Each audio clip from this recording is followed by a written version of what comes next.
guys in the offense? I think it's a credit to not only the guys, and how hard they work, but Coach Reed and just knowing their skill sets and how to put them in great positions. And, Kareem just runs extremely hard. He gets every yard out there, catches the ball, does whatever it takes in order to go out there and win. And then Juju, even when he wasn't getting as many reps, he was in the playbook. He was learning the things that he had lost over 1 year. But, y'all saw him 2 years ago. He fits in well in this offense. And so he did a great job today.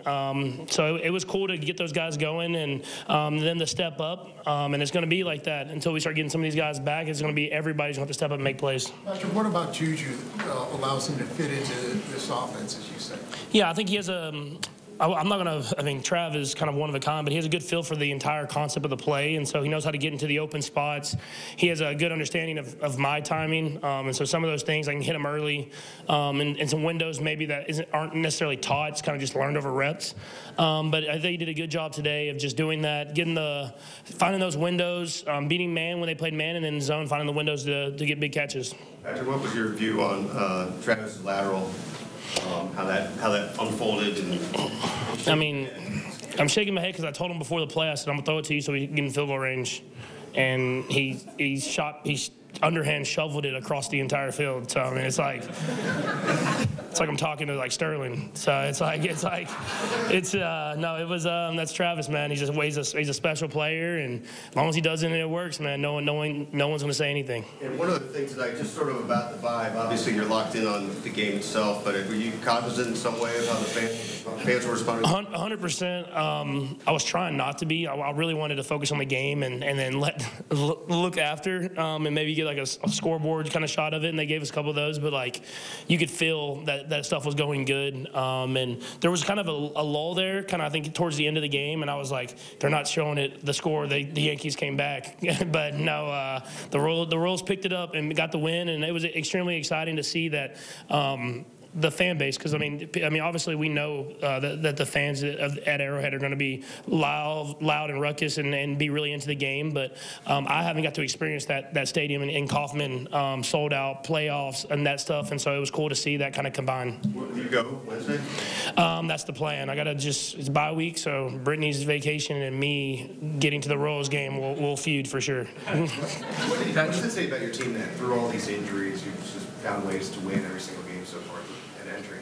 We've won different ways. At the end of the day, our defense is playing their tail off, and I think people are starting to come to realize that even more. And so even when we're getting these field goals, they're keeping us in these games.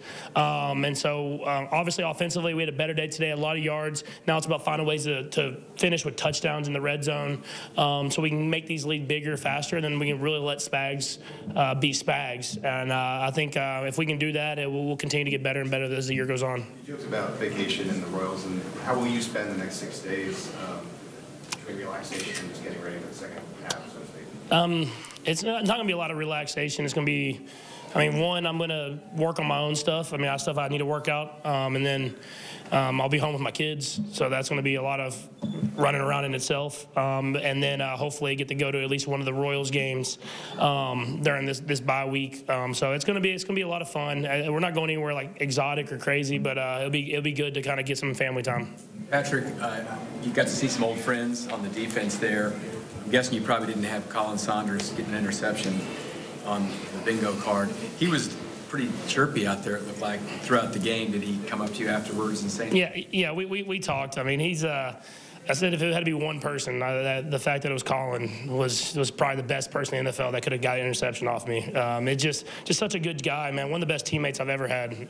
Truly is. Just smile on his face every single day, and it really just loved not only football but just the part of the locker room, which I think is really cool. And so I'm super happy for him that he had a good game and that he's done a good job of having his career go on. But yeah, it was cool seeing Willie. It was cool seeing Tyron. All those guys, man. It's cool to see those guys because they did so much for this organization, and now they're going off and doing stuff for others.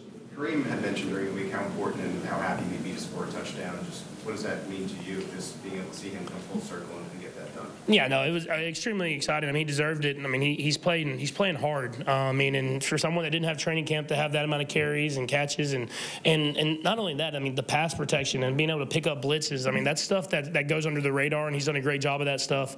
And so it's gonna be real tough whenever you get Pacheco back, and you have Kareem, Pacheco, Steele, Cloud. I mean, Veach has done a great job of adding to that room, P-Ryan, and so we'll be able to run the football, and then hopefully the play action game gets even better. Patrick, hey, you didn't really have to do this tonight, but you guys have won some games where, situational football, where you really had to make the right plays at the right time. And Coach Reed's talked about a lot about coaching. I want you to talk a little bit about that, how you guys seem to be making the right decisions always at the right time. I think it comes with preparation and experience. Preparation, Coach Reed doesn't let the small details go. I mean, he really focuses on them every single week. And so even when it gets tedious and stuff that you've talked about a lot, he makes sure to stay on top of that stuff, and all the coaches do. And then we've been in a lot of those experiences. Obviously, there's new ones that come up, but guys are prepared and ready to go out there and execute whenever that time comes. Last one, Sam. Patrick, just the opening of the game, frequently we're targeting tight ends. Was that part of the game plan, or was that just something you were seeing in real time? Yeah, no, I mean, we have a lot of talented tight ends, so we want to make sure we get them on the football field, and so it was cool to get those guys out there. Jody coming back, getting a catch, but he's an athletic guy that can stretch the field for the size that he is, and so when you're able to run the ball those big sets and then spread teams out, it's our advantage with the athletic tight ends that we have, and so it's going to be mixing and matching based off of the teams that we're playing, but I think Coach Reed and the coaches are going to do a great job of it, and so we're going to utilize everybody on the entire team. Thanks, Patrick. Thanks. All right, so the beat goes on, and into the bye week, the Chiefs go a perfect 5-0 following a Super Bowl 5-0 record. Not as rare as you might think. Last 20 seasons, 5 instances of perfect 5-0 starts, and they go much deeper than that. We'll see where this buck stops for the Chiefs, or when it will. Coming out of the bye, the Chiefs back at it. October 20, a Super Bowl 58 rematch with the Niners.